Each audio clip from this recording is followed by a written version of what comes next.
আমি অরুণ। অনেকদিন পর আজ আমি পিসির বাড়ি যাচ্ছি। বড় পিসি, আমার বাবার বড় দিদি। আসলে বাবা মারা যাওয়ার পর পিসির সাথে খুব একটা যোগাযোগ নেই, তবে একটা চিঠি পেয়েছিলাম। পিসির অবস্থা খুব খারাপ, তাই আজকে পলাশপুর গ্রামে এসে উপস্থিত হয়েছি। ছোটবেলায় এসেছিলাম, রাস্তা প্রায় ভুলেই গেছি, অন্ধকার হয়ে গেছে। তার উপরে আজকে আবার আকাশ মেঘলা। নভেম্বরের শুরুতেই বেশ বড় একটা নিম্নচাপ, এরপরে ঠান্ডা পড়বে বেশ ভালো মতো। দুদিন বৃষ্টিও হয়েছে। পিসিকে কয়েকবার চিঠি পাঠিয়েও কোনো খোঁজ পায়নি, তাই কদিনের ছুটি নিয়ে পিসির বাড়িতে এসেছি। না, একটা যদি টোটো বা অটো কিছু পেতাম।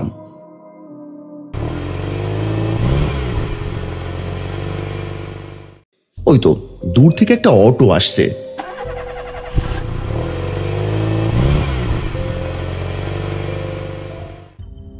কি গো দাদা, যাবে তো?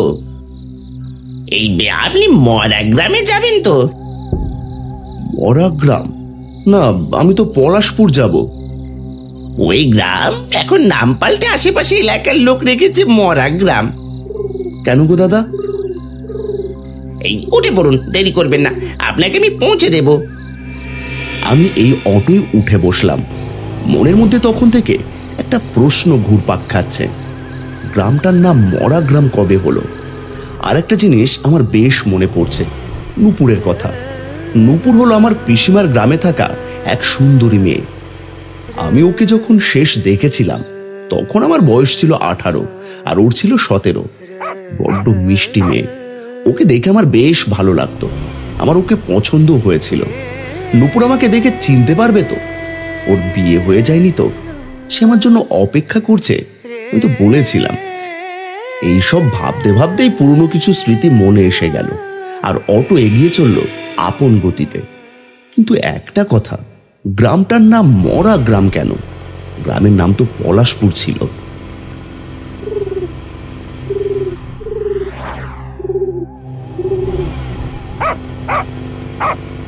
আসলে বাবু, গ্রামের লোক মরতে শুরু করেছে, তাই গ্রামটার নাম সবাই মরা গ্রাম দিয়েছে। পলাশপুর বলে আর কেউ ডাকে না। আপনি কি করে জানলেন আমি কি ভাবছি? আপনার চোখ মুখ দেখেই বোঝা যাচ্ছে। বাপরে, এখানে কি ঠান্ডা! শহরে এখনো ঠান্ডাই পড়েনি। গ্রামের দিকে সত্যি যেন শীতটা অনেক তাড়াতাড়ি পড়ে যায়। ঠান্ডা বাতাস শোষো করে গায়ে লাগছিল। একটু জড়ো হয়ে বসলাম।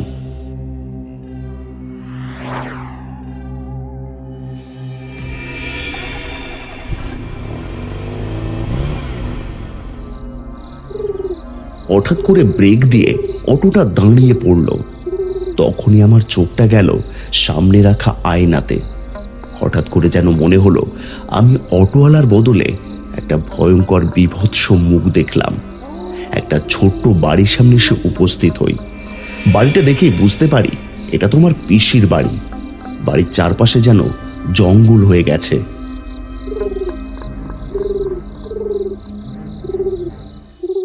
আরে, আপনি এখানে নিয়ে আনলেন? আপনি কি করে জানতে পারলেন আমি এখানে নামবো? আপনি বললেন তো 2 সপ্তাহ আগে চিঠি দিয়েছে আপনার পিসি। তারপর থেকে তো আর পিসি চিঠি লিখছে না, তাই বুঝতে পারলাম আপনি গৌরী দিদির কথা বলছেন। হ্যাঁ, আমার পিসির নাম গৌরী। উনি খুব অসুস্থ ছিলেন। অটোওয়ালার সাথে কথা বলতে বলতেই হঠাৎ করে ঘরের ভেতর থেকে পুজোর মতো একটা বুড়ি বেরিয়ে এলো। কি অবস্থা হয়েছে শরীরের! শরীর বেঁকে গেছে, বয়সের ভারে ঝুঁকে পড়েছে। চোখগুলো যেন ঘোলাটে বর্ণ, অন্ধকারে ভালো করে মুখটাও দেখা যাচ্ছে না। অবশেষে এলি বাবা, আয় আয়।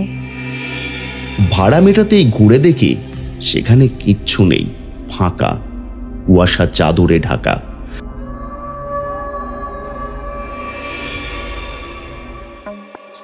আয়, ভয় পাস না, অনেক দিন পর গ্রামের মানুষেরা মানুষ দেখেছে। তুমি যে কি বলো পিসি, এরকম আবার হয় নাকি?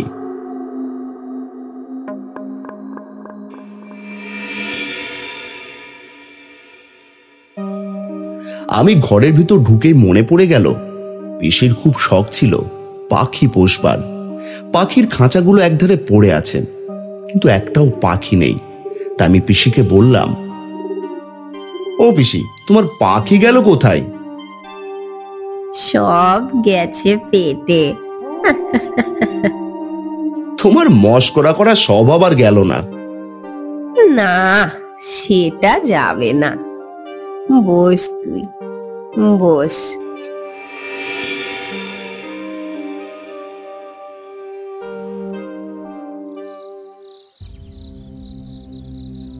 কিছুক্ষণের মধ্যেই পিসি জলখাবার নিয়ে আসে, কিন্তু থালার মধ্যে যা দেখে তা দেখে আমার গাঁটা পুরো গুলিয়ে ওঠে। নোংরা থালা, তার মধ্যে একটা কালো রুটি আর মাংস, কিন্তু মাংসতে যেন ছাতা পড়ে গেছে, পচে গেছে, পোকা বইছে। পিসি, এই খাবার তো নষ্ট হয়ে গেছে, এটা খাবো কি করে?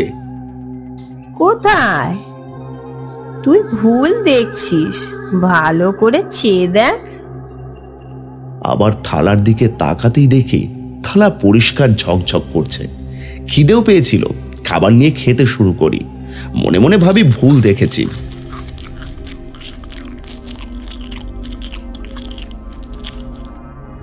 হঠাৎ খাবার খেতে খেতে মনে হচ্ছে আমার মুখের ভেতরে কিছু একটা অদ্ভুত লাগছে। আমি চমকে যাই, হাতে আর খাবারের প্লেটে বড় বড় পোকা বীজ বীজ করছে। আমি চিৎকার করে উঠি,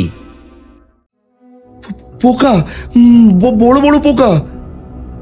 তুই তো পাগল হলি রে খোকা। পোকা কোথায় দেখলি? এই তো দেখো, এই তো।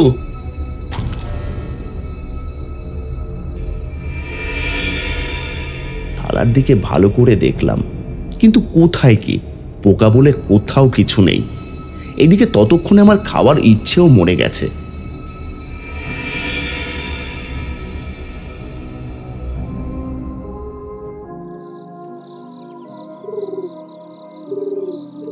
আমি উঠে পড়লাম, কলতলায় হাত ধুতে গিয়ে লক্ষ্য করলাম গ্রামের প্রত্যেকটা বাড়ি অন্ধকার।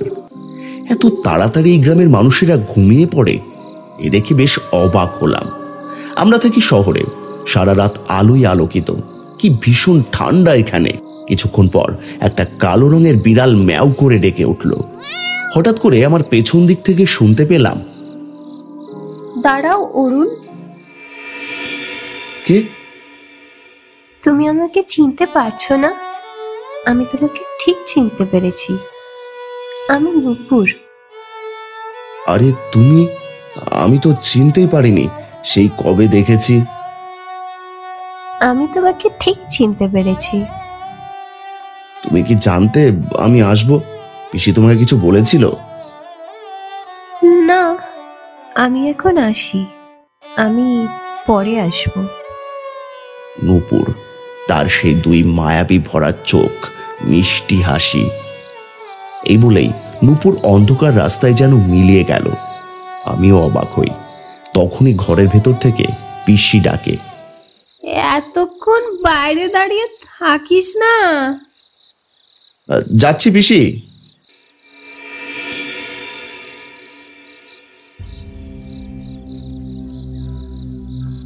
যখন থেকে এসেছি তখন থেকে যেন একটা অদ্ভুত অস্বস্তি হচ্ছে। আমি শুয়ে পড়ি বিছানায়। রাত তখন কত হবে জানি না। আমার যেন মনে হচ্ছিল কেউ আমার কাছে বসে আমাকে অনেকক্ষণ থেকে দেখছে। চোখ খুলতে আমি দেখলাম একটা কালো ছায়ামূর্তি দ্রুত সরে গেল। একটা আওয়াজ, যেন কেউ কিছু খাচ্ছে। আমারও খুব খিদে পেয়েছে, কারণ কিছুই তো খাইনি। তখন যা হচ্ছিল,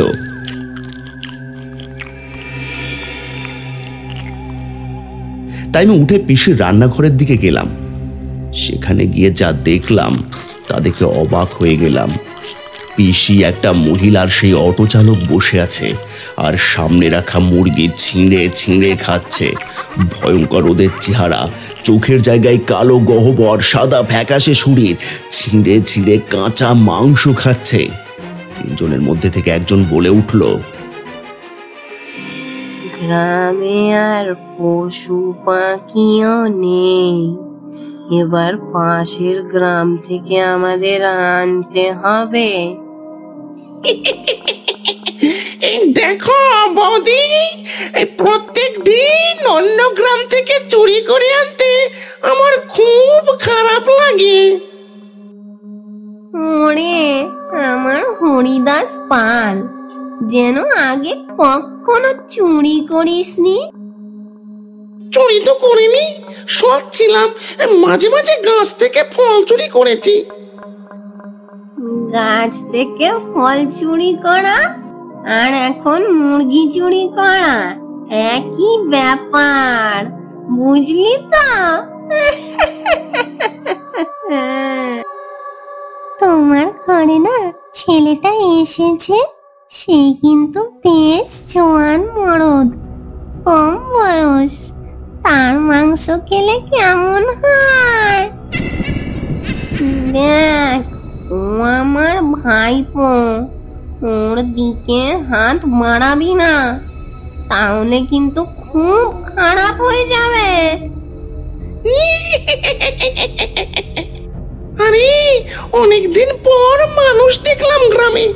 গ্রামে তো আর কেউ বেঁচে নেই যে তাকে খাবো। মানুষের মাংস খেতে খুব ভালো হয় শুনেছি। খেলে কেমন হয় বৌদি?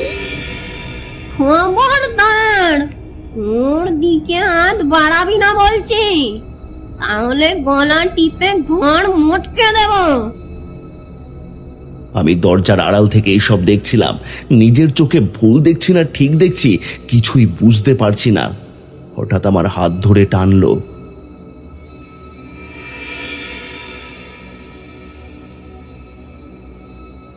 এখানে আর থেকো না, এদিকে এসো, বাইরে চলো, আমি বলছি।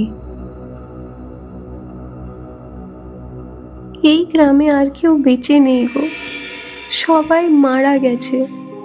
মড়ক লেগেছিল, অজানা অসুখে একটার পর একটা বাড়ি অসুস্থ হয়ে পড়ে। সবাই তুক ঝাড়ফুঁকের উপর বিশ্বাস করে ডাক্তার দেখাতে চায়নি, আর আস্তে আস্তে সেই অসুখ বেড়ে সবাই মারা যায়। আমার পিসি মারা গেছে। নূপুর, তুমি চলো আমার সাথে।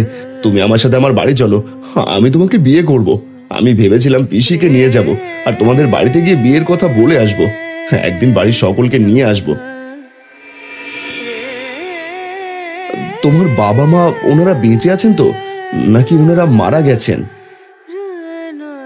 আমি বললাম তো, সবাই মারা গেছে, সবাই। ততক্ষণে ঘরের ভেতর থেকে প্রেতাত্মা বেরিয়ে আসতে শুরু করেছে। তাদের সেই সম্মিলিত কণ্ঠ শুনে বুঝতে পারি আমাকে দেখেই তাদের খাওয়ার লালসা জেগে উঠেছে। এখান থেকে পালাতে হবে, পালাও, তুমি পালাও। চলো চলো আমার সাথে, তুমি চলো। তুমি এখানে একা থাকবে কি করে? আমি তোমাকে এই গ্রামে রেখে যেতে পারবো না। আমি তোমাকে বড্ড ভালোবাসি নূপুর। আমিও তোমাকে ভালোবাসি, তোমার অপেক্ষাই করছিলাম। আমি জানতাম তুমি একদিন আসবে, আমাকে নিতে আসবে, কিন্তু এই অসুখ আমাকেও গ্রাস করে। আমি নূপুরের হাত ধরে টানি, সঙ্গে সঙ্গে একটা অদ্ভুত ঘটনা ঘটে আমার চোখের সামনে। নূপুর তার মায়াভরা মুখমণ্ডল পাল্টিয়ে এক ভয়ঙ্কর পৈশাচিক মুখমণ্ডলে পরিণত হয়। আমি তা দেখে ভয়ে কেঁপে উঠলাম। বললাম না, এই গ্রামের সবাই মৃত, আর আমরা এই গ্রাম ছেড়ে অন্য কোথাও যেতে পারবো না। তুমি চলে যাও, নয়তো ওরা তোমাকে মেরে ফেলবে। ওকে ঘরে খাবো। হঠাৎ করেই সেই মহিলার অটোওয়ালা আমার দিকে তেড়ে আসে। পালা অরুণ, এখান থেকে পালা, বাঁচতে চাস তো পালা।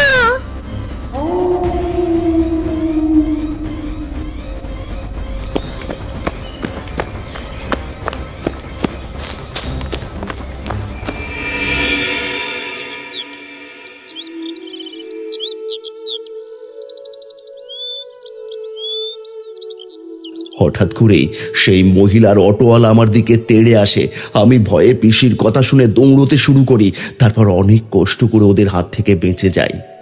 দৌড়তে দৌড়তে আমি এসে এইখানে পৌঁছাই আর মাথা ঘুরে পড়ে যাই। সকালে উঠেই আপনাকে দেখতে পাই।